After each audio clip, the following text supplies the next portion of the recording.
Welcome. This is Watchman Privacy. I'm Gabriel Custodiet. If you like this listener-supported show and you want it to succeed and improve, please consider supporting it through one of the methods listed at watchmanprivacy.com. I have a privacy guide sold on Amazon, courses, and consulting. Free methods of supporting includes leaving positive reviews, subscribing to me wherever you can, Twitter, YouTube, Odyssey, etc., and sharing my work. Find links in the description or at watchmanprivacy.com. Your support determines the future of this show. Thank you. Welcome, everyone, to the Watchman Privacy Podcast. I'm very pleased today to be speaking to Mr. James Rawles, who is a novelist, a former Army intelligence officer, an expert on prepping and guns, and his website is survivalblog.com. I encountered him initially through his excellent novel, Patriots, A Novel of Survival in the Coming Collapse, which is one of these books that should be on everyone's bookshelf. Mr. Rawles, welcome to the show. How are you doing? Doing fine. Thanks for having me on. It's a privilege to have you on, and I'm just going to start picking your brain about all kinds of stuff because you're very knowledgeable and very thoughtful. And I wanted to start with some kind of big picture topics. One of your themes, obviously, is the coming collapse. That's referenced in books like Patriots. And just for people who might not be well informed, what is the coming collapse that you're referring to in your work? And maybe you could just paint a picture for those who only look ahead and see kind of a positive future if with only a few speed bumps along the way. Well, the premise of my novel, Patriots, was a full-scale socioeconomic collapse triggered by a collapse in the value of the U.S. dollar and then the stock market. Just a general collapse ensues with a collapse of most major infrastructure, including the power grids, and of course that the grids being the major linchpin. Most people don't realize it, but our society is very much grid-based, and any interruption of the power grids that extends for more than a week or two could very well, just in and of itself, trigger a societal collapse. We're incredibly dependent on the grids. There's actually three in the United States. There's an Eastern grid, a Western grid, and a Texas grid. And if those were to go down for an extended period of time, all bets are off. Right. And is it mainly those kind of concerns, or do you also have kind of geopolitical concerns, things of this nature that? Yes, I have a lot of concerns, socially, economically, politically, militarily. If you read my novels or read my blog or any of my nonfiction books, I go through those in detail.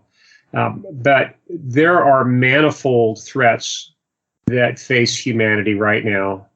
And since we live in a very technological, very interdependent society, it's now a global society, there's any number of things that could trigger a major collapse. And the whole focus of my blog and all my writings for the last 30 years really has centered on family preparedness for those manifold threats. Yeah, it only makes sense. And I think it's wise for everybody to consider the potential of this scenario and have a base layer of preparation. I think everybody listening to my show can understand that. So you talk about, you're kind of focused on the US and or at least as a place to kind of bug out in. And you talk about this phrase you created, the American Redoubt, which is Idaho, Montana, Wyoming, Western Oregon, and Washington. Why is that the best? Eastern Oregon, yes. Eastern Oregon and Washington.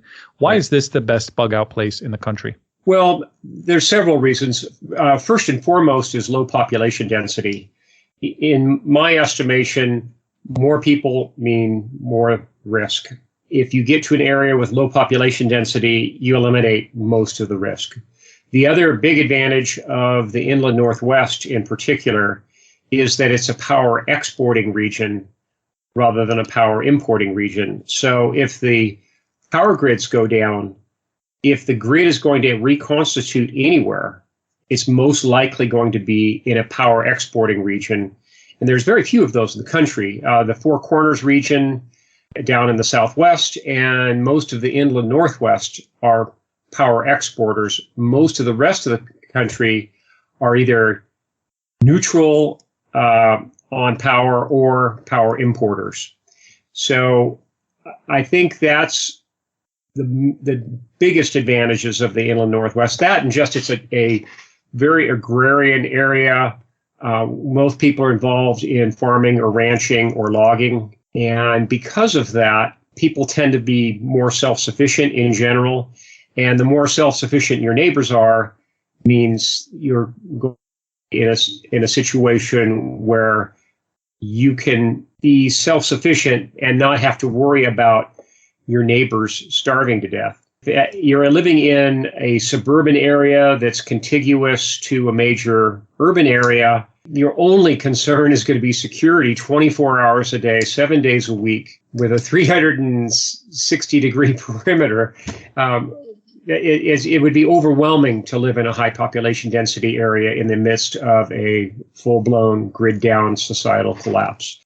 Yep, these are good points to take to heart. Now, there are stories of a lot of people starting to consider these areas to move to. A lot of Californians who are unfortunately probably importing their culture there.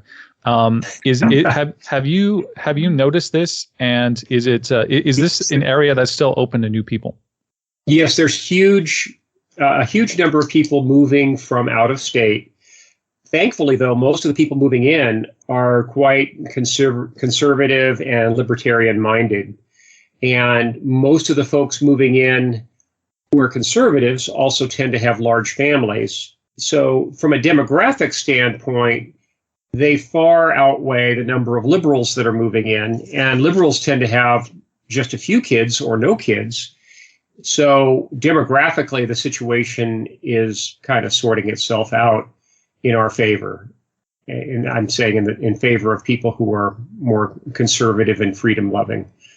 We outnumber them from the very beginning, and we're going to outbreed the folks that are ultra liberal or freedom hating people. We've won demographically already. It's just a matter of making a red state a deeper red state where I'm living. Yeah, that's an interesting point. And I think that the people who see humans as a scourge on the so-called environment, they kind of have a nihilistic worldview, and they will be selected evolutionarily to not participate in the future just based on their choice not to have children. So it'll kind of correct itself as it were. You had an interview a few years ago that I listened to, and you didn't really seem to like places outside the U.S. as a primary option to be prepared for this upcoming collapse. I do in my novels. My Patriots novel series was 5 novels, and it included folks all over the world, in Central America, and in Australia, in Europe. But I generally don't look at offshore retreats as a good option for most Americans, because you're already living in probably the safest place in the world if you're in a lightly populated area within the United States. Now, as a backup retreat, I would certainly consider places offshore. There's places in the South Pacific where things could fall apart, and you practically wouldn't even know that they fell apart because people live very self-sufficiently. It's a poi and pigs culture there.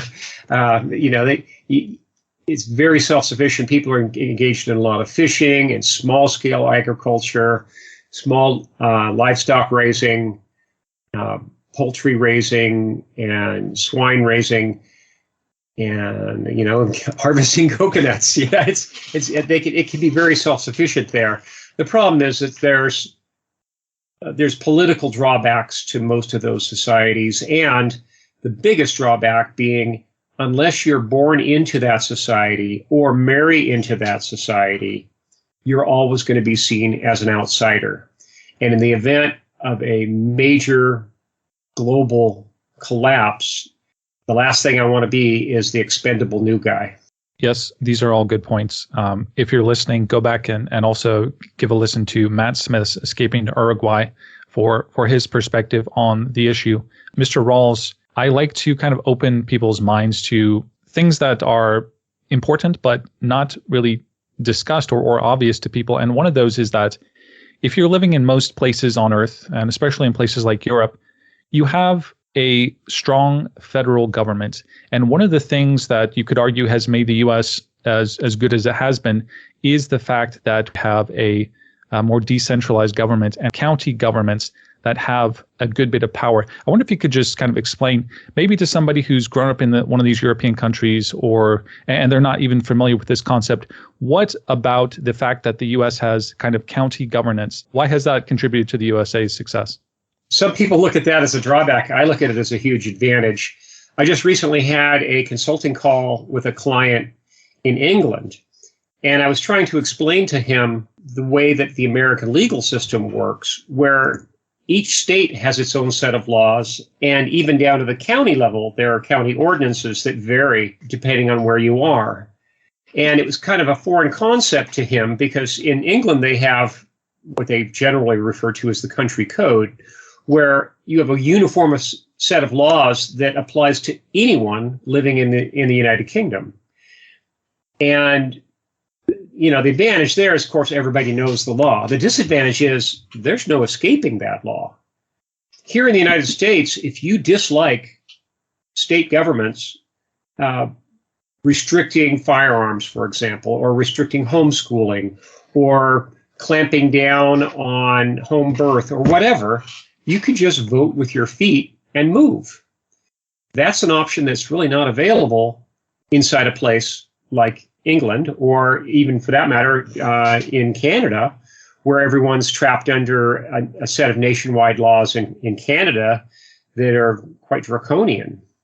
Now, I'm not saying the United States is perfect, but there are some reasons to believe that our constitutional liberties will be upheld.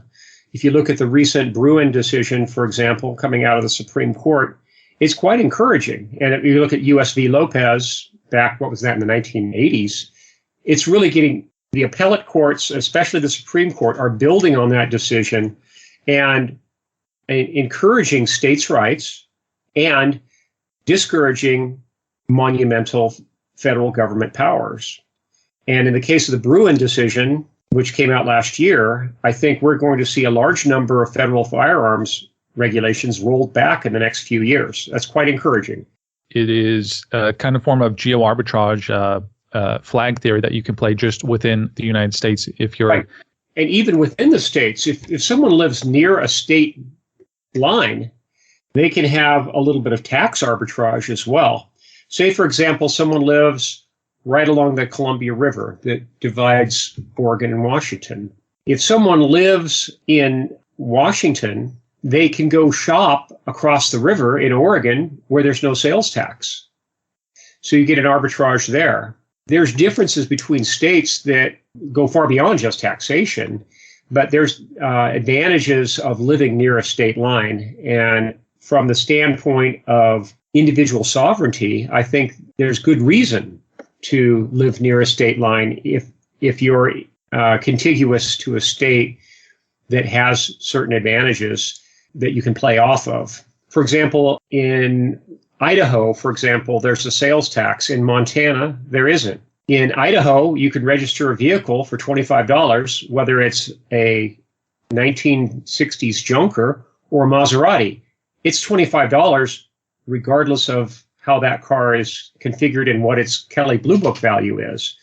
You go across the state line to Montana, and car registration is based on the value of that car. So if you have a fairly new car, it might be $500 a year to register that car. So if someone is a car collector, it's pretty obvious to me which state you'd want to live in.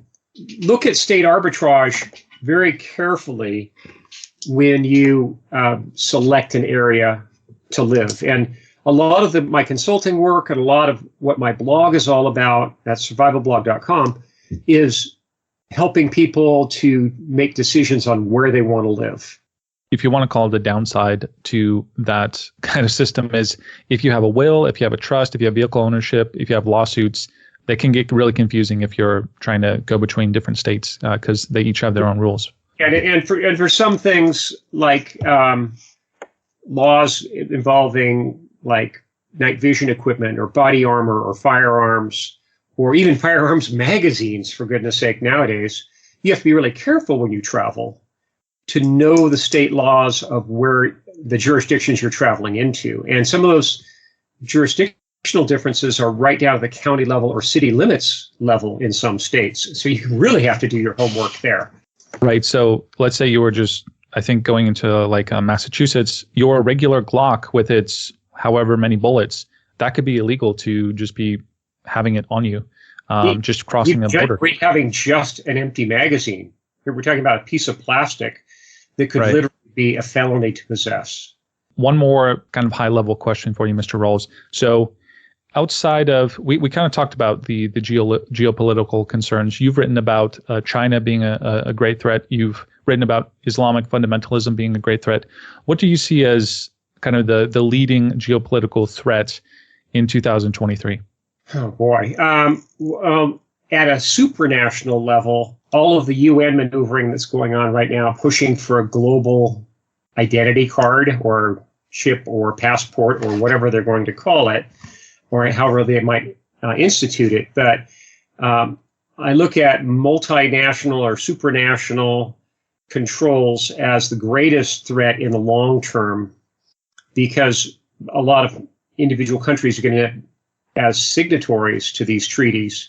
And if there's a treaty that requires a vaccine passport, or there's a treaty that requires a universal digital identification that would basically, or there's a universal digital currency, for example, that would greatly degrade people's privacy, that's my greatest concern in the long term. Because here in the United States, thankfully, we have a constitution, and we have a court that, at least for now, court system, at least for now, that's pretty well dedicated to upholding that constitution.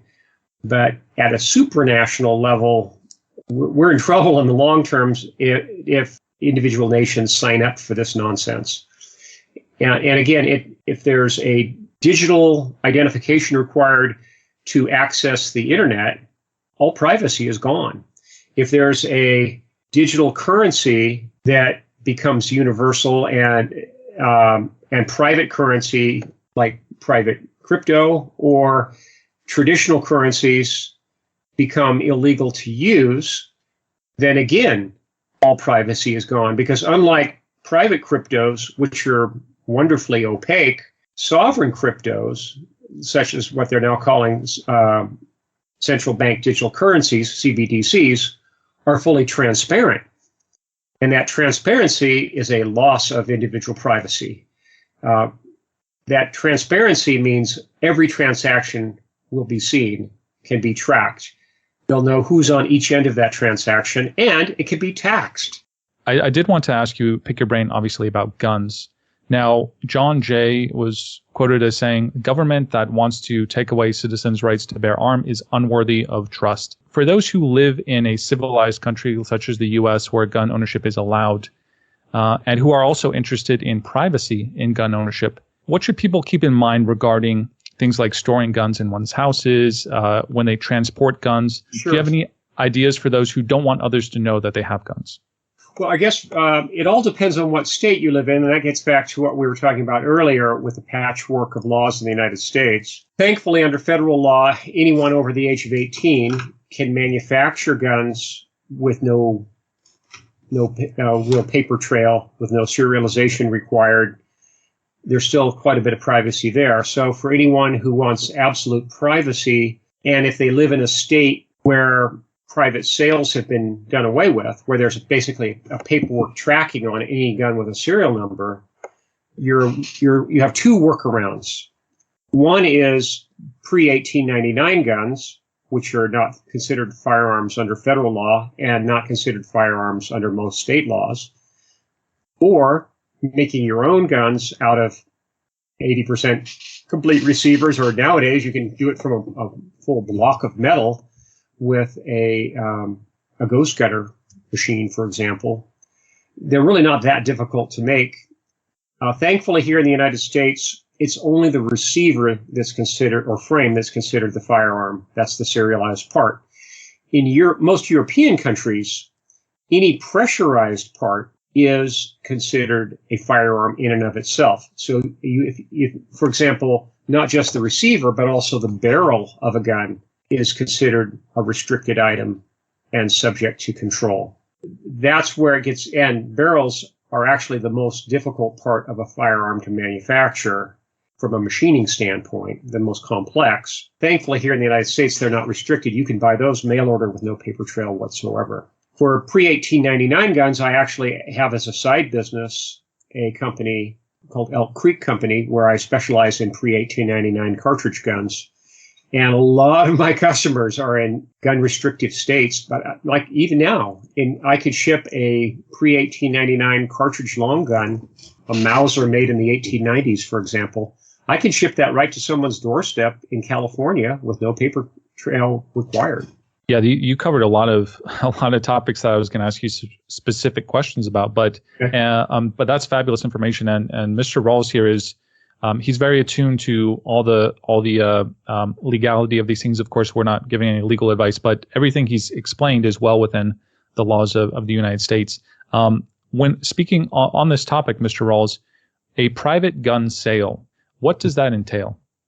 Well, in basically 27 out of the 50 states, you can still walk into a gun show as a private citizen, buy the firearm of your choice from another private citizen who has a table at that show, or someone walking around with it on their shoulder, and walk out with no paperwork required whatsoever. You can also respond to a classified ad in a local newspaper or an advertisement on any of the major firearms auction sites or firearm sales sites like gunbroker.com or Guns America, for example, and make a connection with a fellow private party in your own state and legally buy a firearm without any paperwork requirement. Now, there's a couple of very important caveats. One is that transaction cannot be made across state lines if the gun was made after 1898. That transaction, by federal law, whether it's a rifle, pistol, or shotgun, has to go to or through a federal firearms license holder, an FFL. So that's a very important caveat. The other caveat, if you are purchasing a firearm in those other states, I mentioned there's 27 states. Well, what about the other 23 states? Well, there's 23 states that require a background check and paperwork for any transaction involving a modern firearm. And again, that's one made after 1898 under state law. So even if the federal law would allow it, in 23 states, you can't buy a firearm without a paper trail. And in some of those states, you can't even make a firearm. The liberal politicians refer to them as ghost guns. I refer to them as private guns. In those states, you have your hands tied there as well. And there, your only chance is to buy a pre-1899 gun. And in some of those states, it would only be a pre-1899 long gun. In California, New Jersey, Massachusetts, a whole litany of states, you can't buy even an antique handgun without a paper trail. Yeah. Innocent question here. Let's say that there was somebody oblivious to this and they went from Montana, they're a Montana citizen or a Montana resident. They go to Idaho and they have a private gun sale and they bring it back to Montana. In violation of federal law.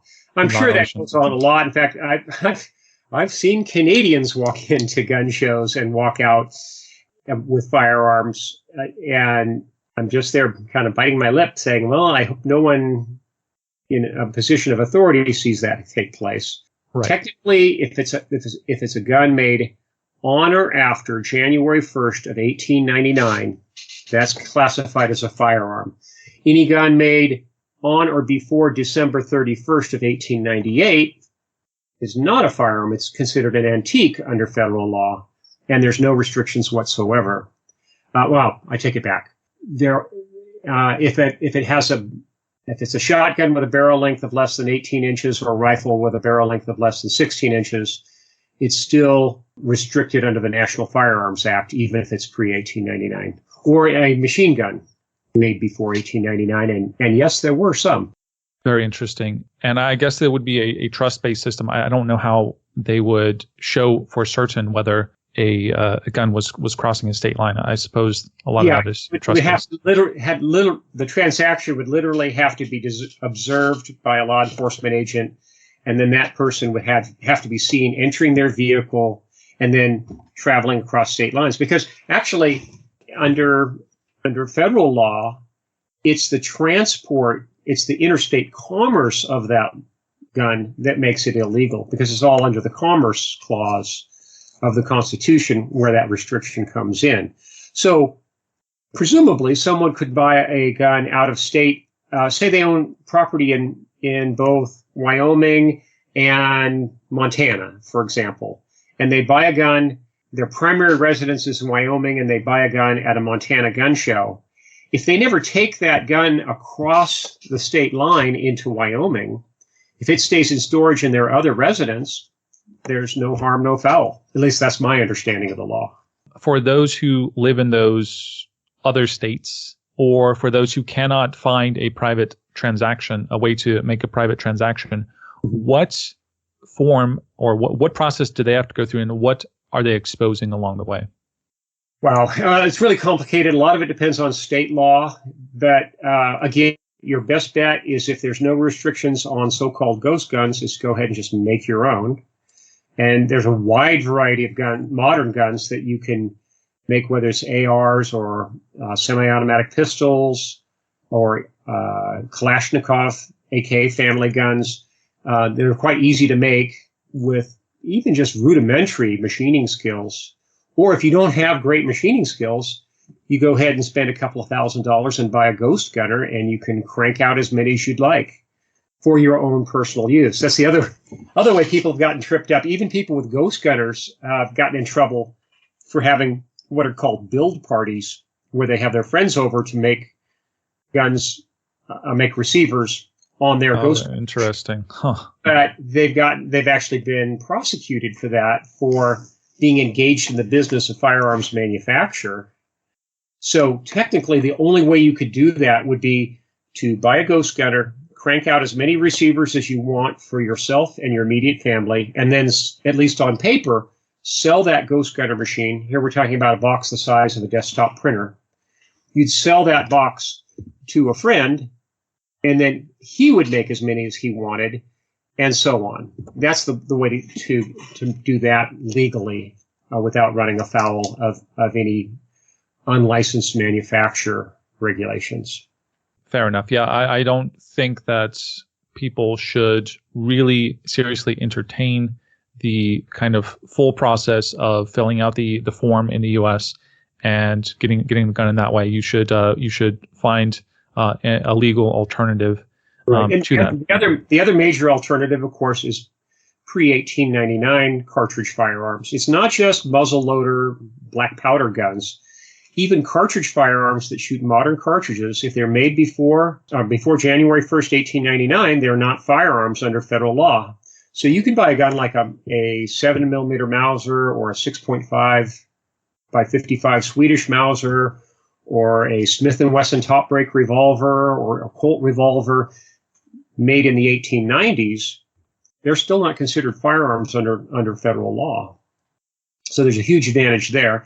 And these guns are fully capable of, being used for self-defense or hunting, or the common defense. I would not want to be caught 300 yards downrange of somebody with a scoped 6.5 Swedish Mauser. You're a dead man standing. Fair enough. Yeah. I mean, a lot of gun technology has not changed that much since this period of time anyway. And legally, you can modify a gun like that as much as you'd like. Unlike the curio and relic law that says that a gun has to be left in its original form, the antique law in the United States, it just says the receiver legally is the firearm. So you could build a whole new gun around that receiver with a modern barrel, modern scope mounts, a modern scope, even a thermal scope if you wanted to put it on it, and would still be perfectly legal. Regarding concealed carry, let's say somebody's listening, They're not yet concealed carrying. They're very well trained with a gun. They're prepared to do it. What would you say for people who want to do that, but they want to be conspicuous about it, they want to be lawful, but they also want to be kind of in the best position to make use of it? Any thoughts on people getting into concealed carry? Well, concealed carry has become very popular. It's one reason why there's been this huge proliferation of striker-fired polymer-frame pistols in recent years. It's because permitless concealed carry has become law in umpteen states. I'm sitting in one right now. In most of the western states outside of the West Coast, you can legally carry any adult age 21 or over with just a state driver's license. That, in effect, is your concealed carry permit, because it's permitless concealed carry, what used to be called Vermont carry, or what's commonly called constitutional carry. In those states, there's no permitting required whatsoever. You do run into an issue, though, if you're going to travel out of state. You might be better off with a concealed carry permit, because there's state reciprocity of laws. If you travel, say, from Idaho to Arizona, for example, Arizona recognizes the concealed carry permits for the state of Idaho and vice versa. That's what they call state reciprocity. Well, if you come from a permitless concealed carry state, even if you travel to another permitless concealed carry state, you may not enjoy the same right. So there's an issue there. For people who travel a lot, for example, frequent business travelers, I would recommend you do go ahead and get a concealed permit. But otherwise, you're best off just living in a state that's free, where you have that privacy, and take full advantage of it. I often write in my blog that it's important to exercise your rights, because just like a muscle that's not used that atrophies, any right that is not exercised can eventually become a privilege, and then way down the line even be considered a crime. So it's important for us to flex our rights. We need to exercise our rights frequently, and even if it means occasionally carrying openly, it's important that people can see that people are exercising their rights, so those rights don't diminish over time. Yeah, that's a good point. Similar topic, Mr. Rawles. You talk a lot in your work about police overreach and how to interact with the police. This is obviously a sensitive topic, and people will want to get all the right advisement about it. But for people, so the question is, for people who live in a country which supposedly allows for self-defense, let's say on their own property, what are the kind of things for people who have a firearm in their house and are prepared to defend themselves and their family? What are things that people with all that setup need to be prepared to do in terms of being in a good standing legally and just being in the right frame of mind to deal with a situation like that? First, I'm not an attorney. And second, the state laws vary tremendously from state to state. Yeah, Castle Doctrine laws and concealed carry laws and all these laws vary tremendously from state to state. So I don't want to make any blanket generalizations, but I do recommend that people take full advantage of their right to carry. In most states, you can carry concealed on your own property without a permit.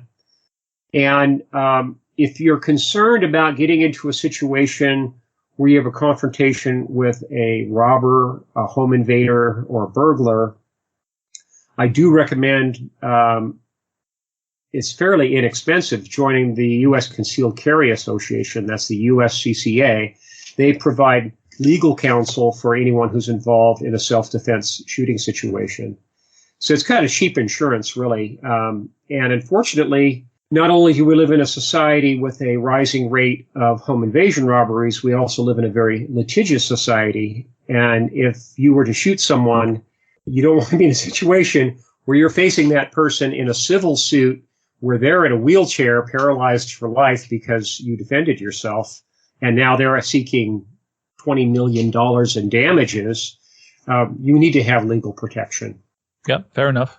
Along similar lines, in Patriots, you have a chapter which I'm sure your lawyers didn't enjoy reading, which is called "Lawyers, Guns, and Money," where you have a couple of guys who are following what they view as the law of the land, which is the Constitution. And so they're driving around in this novel, fictional novel, and they don't have a driver's license, and they have not re-registered their car from who they bought it from. And they get pulled over, and they have a confrontation with the police, and it's kind of very harrowing because it's pretty realistic that the police. That was actually based on a real life situation. Right. So not even outside of the realm of possibility. What ideas were you trying to convey in that chapter that people can ruminate on? One is people should stand up for their rights. Also, people need to know when to pick their fights. And here I'm talking legally, not, drawing down on someone. You've got to pick your fights, because I know a lot of people who are readers of my blog that are very heavily involved in the sovereign citizen movement. From a purely intellectual standpoint and a kindred spirit, yeah, I think they're good, they're well intentioned. The problem is, if you go driving around without a driver's license or with make it yourself license plates on your car, eventually you will get pulled over, and eventually you're probably going to end up in some conflict with some law enforcement officer who doesn't share your views. And you really have to be selective about picking your fights.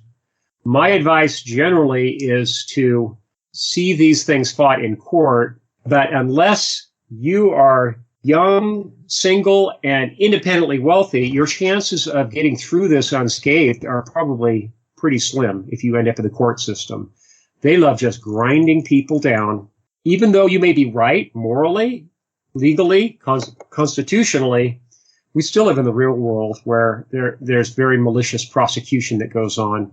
So again, pick your fight, choose your fights wisely. And if you think that you can get through this and not lose sleep over it, and perhaps if you're self-employed, you won't be losing your work over it, by all means, knock yourself out. But for anyone who has a family, anyone who has a salaried job, it's probably not the best approach. It's going to trip you up, and you're going to end up ruining yourself financially, probably for the rest of your life. And God forbid you end up behind bars over it, and that could be for an extended period of time. So again, pick your fights wisely. Indeed, and still a very intriguing few chapters of Patriots. I recommend everybody pick up a copy of that as soon as you can. And of course, Voltaire said it's dangerous to be right when your government is wrong. You also wrote a book called The Land of Promise, which is about a group of Christians, I guess libertarian Christians, who go and they actually start a new nation. It's a parallel of what happened in Israel in the 1940s, where people felt oppressed and felt the need to create a homeland nation. And here, instead of Jews, it's Christians.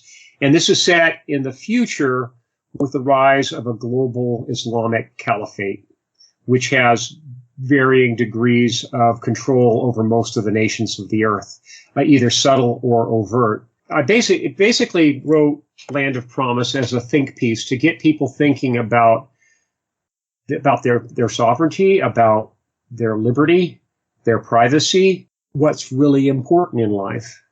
And Here I showed a fictional country being formed by a group of libertarian Christians, a republic. And for the purposes of this fictional storyline, I actually picked out a piece of contested territory which sits right up against the borders of Ethiopia and Sudan, which is contested territory where it's kind of no man's land. And I don't want to give too much of the story away, but basically they're able to set up this country, and then with the help of a couple of billionaires, they actually make it fly. Learn something from that, and they can start to think critically about the level of regulation and the level of privacy that exists in their own nations. Because unfortunately, privacy and individual sovereignty have been greatly diminished in the last 100 years. 100 years ago, people didn't travel with passports.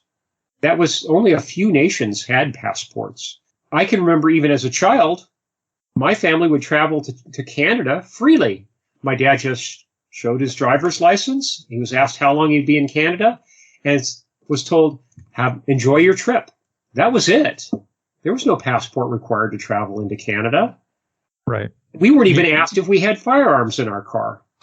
Yay.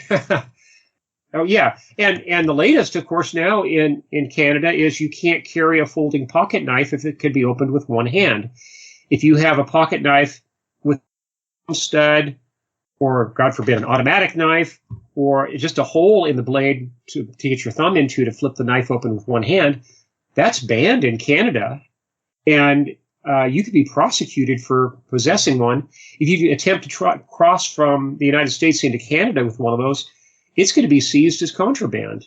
And they don't care if it's a $400 custom knife. It's gone. We don't have near as much freedom as we used to. And again, I wrote Land of Promise as a think piece to get people thinking about the level of freedom in their own countries and to encourage them to be politically active to maintain that freedom and hopefully improve on it. Yeah, I had a few very specific questions about a Land of Promise, but what's incredible about it, and this is what you do in all your books, is you actually make it somewhat realistic of how one would actually go about creating a country. What would you say, having thought about this, what is the easy question, what is the single most important foundation of a thriving society, especially one that emphasizes individual freedom? Boy, I think a shared group of beliefs, whether it's a common faith or whether it's a common libertarian notion, you really need to have a cohesive society that has an identity of its own and that can maintain its own national borders. You really need to have a common purpose. And here in the United States, we've had this wonderful experiment that's gone on for 230 years, where even though we're a melting pot of people from around the world, everyone wants to come here to be free. It's just that simple. We have that shared goal, and we want economic liberty. We want freedom of speech, freedom of press, the right to keep and bear arms, to be secure in our homes and our vehicles when we travel, to not be shaken down by the government or searched without cause. It's those shared beliefs that really hold a nation together, and that's what I tried to show in Land of Promise. I took it to an extreme. I showed a country that really didn't even have a standing army. It just had a citizens militia, and it didn't even have a border patrol.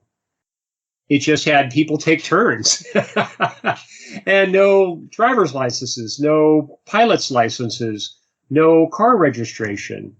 If someone wanted to travel outside of that fictional country, they would pick up a set of license plates that were like loaner plates so they could go into adjoining countries to travel because they required license plates, but only because they required plates, not because they were required there in the fictional Alemi Republic. Yeah, it's a very interesting think piece for sure. Very, very intriguing novel. I wanted to, Mr. Rawles, I've designed a few questions here for rapid fire.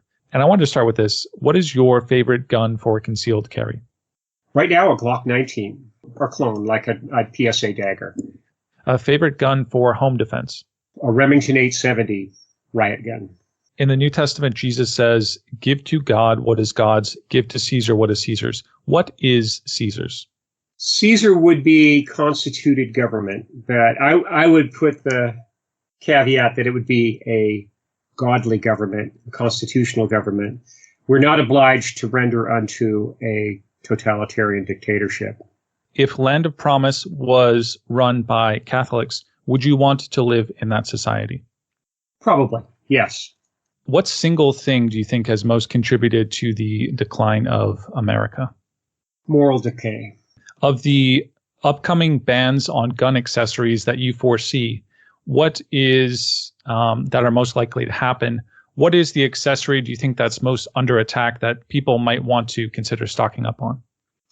Night vision equipment, particularly thermal night vision. And the last one, do you have what are a few of your favorite news sources? I think I spend more time looking at Zero Hedge, which is a economic and investing website, than any other. because it crosses over into covering a lot of other different topics. But if your listeners are not familiar with Zero Hedge, they should take a look. Oh, for sure. For sure. Great website. Okay. And I just had another couple kind of final questions for you, Mr. Rawles. Without using the word artificial intelligence, what is because you're really good at kind of projecting the future, what is an upcoming technology that troubles you greatly? Digital currency, state issued, sovereign, crypto. As a final question here, you talk about a lot of stuff that in your work that I'm sure bureaucrats do not like being talked about.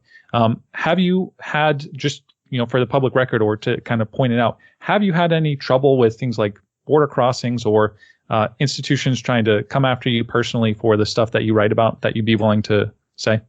Not overtly, but covertly. We've been subject to DDoS ping flood attacks for more than 10 years at Survival Blog.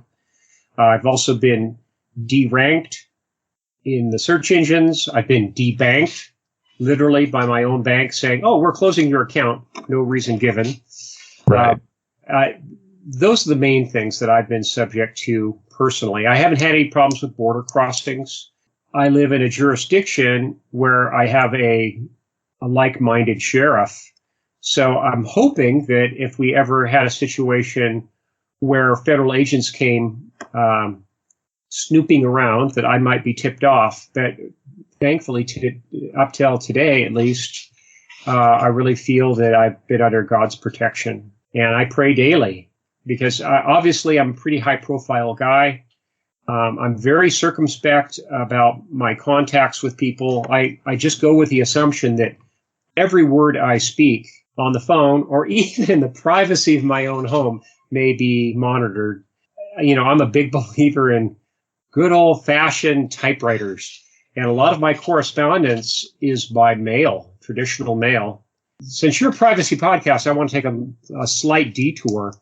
I want to encourage your listeners to think seriously about either learning cursive writing or buying a typewriter using good old-fashioned analog technology. My favorite typewriter is the IBM Selectric. They were made in the 1970s and 1980s by the IBM Corporation. They're the ones with the ball head instead of traditional keys to do the typing. The beauty of the IBM Selectric is those ball heads can be changed in about 5 seconds.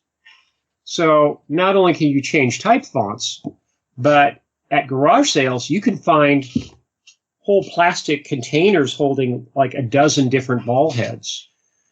What's not very well known is that each typewriter has a fingerprint, as it were. And if you want to be writing letters to the editor anonymously and sending them off to various newspapers, what better thing to do than have 30 or 40 IBM Selectric ball heads? And if you write a particularly controversial letter and you're sending that anonymously in the mail, make that ball head disappear because the fingerprint for that typewriter changes when you change ball heads. Even if you change the exact same typeface, that typewriter is going to have a different fingerprint. Wow, that's very interesting and very deep cut. So maybe I can ask you this: are there any privacy tactics that other privacy tactics you'd be willing to share that a lot of people just don't think about these days? Yeah, the other one that I've fallen in love with recently is the MicroSD card. In my own situation, if I ever saw myself going on the run but wanting to continue blogging, one way that I could do that would be to have people scattered around the country who could upload to my blog, and I could literally physically mail them a MicroSD card taped to a piece of cardboard from anywhere, and it'd be absolutely untraceable. And MicroSD cards, if the smaller variety, like the little 2 gigabyte cards, for example, are only $2 or $3 right now if you buy them in quantity. So I recommend stocking up on MicroSD cards and MicroSD card adapters. That's the little standard SD form factor card that accepts a MicroSD card. Pick up a bunch of those adapters. But if you really anticipate a guerrilla warfare situation, or you ever have to move offshore to avoid prosecution for some reason, but you still want to maintain contact, you could do so with microSD cards. Good choice. That was the tool of choice for Edward Snowden as well when he was sneaking his stuff out. Have you come across I wasn't aware of that. It makes sense. Yeah, he put it in a Rubik's Cube. Have you heard of the hollowed out nickel strategy, where you hollow out a nickel, you buy a hollowed out nickel, and a micro SD fits perfectly inside, and you close it up? I hadn't heard of that, but that's brilliant. Yeah, it's another interesting one. So with that, Mr. Rawles, really appreciate your time. I want to give you the last word. Obviously, we'll have links to the survival blog and some of your books. Final thoughts for the audience. Well, I just want to encourage people to first get right with God, choose where you're going to make your stand, and stick to that. But think of your families and think of your long-term livelihood when you make those decisions. Stock up, team up, and train up. And if you're not sure what you need to stock up or what you need to do, take a look at survivalblog.com. All the archives there that date back all the way back to 2005 are available free of charge. There's no super secret members only area. It's all there, free for the taking. Take full advantage of it. You don't even have to buy any of my books.